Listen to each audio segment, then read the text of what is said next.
you made a comment about how you was one of the few rappers that never sold their soul. What made you say that? Cause I know majority of these rappers. Yeah. I know what be going on behind the scenes. I know who not really in control.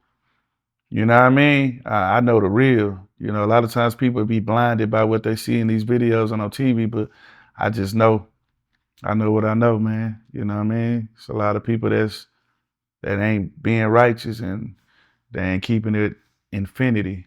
Cause keeping it 100 ain't enough. That's a limit. You go with me, you got to keep it infinity. So it's just a lot of people, man, that's just, selling their soul and selling themselves short and distracted with the wrong things. So, it is what it is, man. This industry is a very evil industry. You know what I mean? Like it's very evil, man. So you got to really surround yourself with people that think like you or bigger than you.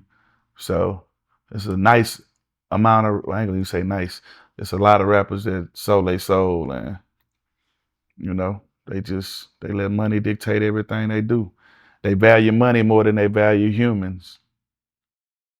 I ain't participating in no bullshit. If it ain't righteous, I don't want to be a part of it, man. I'm not gonna snake my people and yeah, I ain't gonna snake my people and yeah, I can't sell my people out and I ain't gonna sell myself out.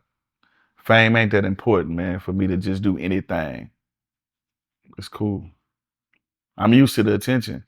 Yeah, that's crazy for me to hear you say that, man. So rappers is really out here selling their soul for success.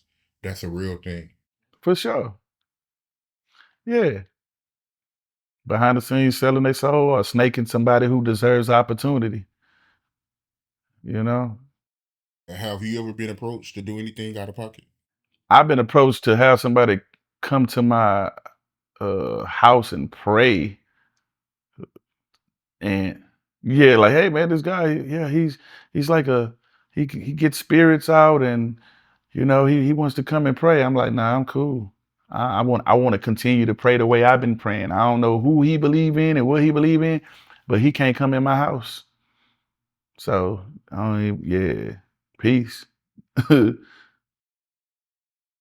I kept God in what I got going on. I kept God. I keep God in what I got going on. I don't love money.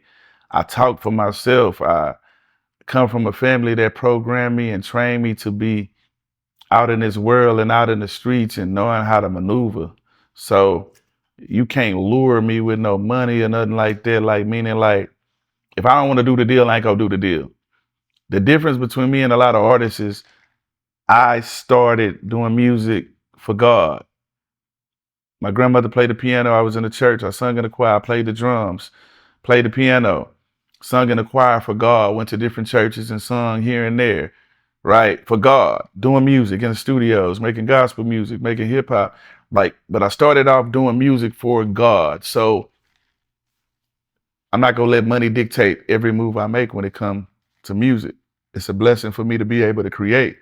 The money is gonna come. So I just pride myself in treating people right and relationships outlast money. So you treat people right and you move the correct way, you'll have longevity. So for any artist or anybody that's a hater or just a fan or whatever you are, if you feel like some of your favorite artists fell off, sometimes you got to just go take a trip down there and link up with them and see how they living. Cause I can speak for the artist that's in Texas. We still getting money. We still working. We still touring. We not broadcasting everything we do, but we winning still on God.